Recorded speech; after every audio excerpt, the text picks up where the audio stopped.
आवाज़ टीवी जे सॾ ते जॾहिं निज ॿारहाड़ी जे हिकु प्राइमरी स्कूल में सक़ाफ़ती रंग निखरी पिया। बुलड़ी शाह करीम लॻ गवर्नमेंट बॉयज़ प्राइमरी स्कूल हाजी मोहम्मद ओस्मा रिंद में सिंध जी तहज़ीब जो आईंदो, इल्म, इतिहाद ऐं टेक्नोलॉजी जे सिरे हेठि सिंध जी अज़ीम सक़ाफ़त सां मुहबत जे इज़हार तौरु हिकु रंगारंगी प्रोग्राम मुनक़द कयो वियो।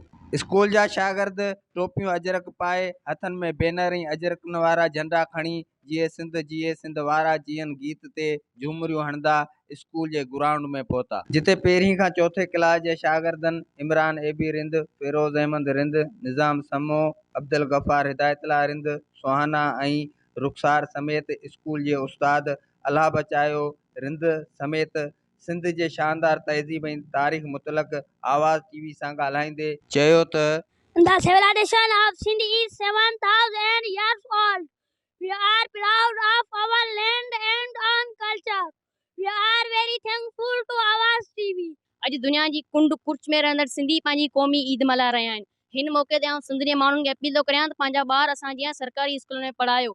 इल्म जी हासिला सां ई सिंध जी सलामती ऐं तरक़ी मुमकिन आहे। समूरी दुनिया में रहंदड़ सिंधियुनि खे क़ौमी ईद मुबारक। सिंध दुनिया जे सभ खां अवल तहज़ीब याफ़्ता धरती रही आहे। हज़ारे सालनि खां सिंधी पंहिंजी धरती ॿोली ऐं सक़ाफ़त सां प्यार कंदा रहिया आहिनि। हिन मौक़े ते इहो पैगाम ॾियणु चाहियां थो त सिंध जो आईंदो इल्म, इतिहाद ऐं जदीद टेक्नोलॉजी सां संवारे सघिजे थो। जिए सिंध, जिए Latif. We are very thankful to Awaz TV and SOB, which has brought this sound to the people of the world by celebrating this day of culture. Sindh better future is with knowledge and technology. जिए लतीफ़ जी ॿोली। आवाज़ TV समेत सॼी दुनिया खे सिंध जी सक़ाफ़त जे ॾींहं जो मुबारकूं ॾियां थी। उन क़ौमी ईद जे मौक़े ते सिंधी माण्हुनि खे अपील थी करियां त पंहिंजे नियाणियुनि खे तालीम ॾियारियो। अॼु सिंधी समेत सॼे दुनिया में रहंदड़ सिंधी पंहिंजे धरती ॿोली सक़ाफ़त सां प्यार जो इज़हार कंदे क़ौमी ईद लाइ मल्हाए रहिया आहिनि। अॼु सिंधी मुल्क़ पई जिए लतीफ़ मिठड़ी ॿोली, गली गली ऐं घर घर सिंध अमर जा नारा नारा। जिए सिंध वारा जीअं सिंधी टोपी अजरक वारा जीअं जिए सिंध वारा।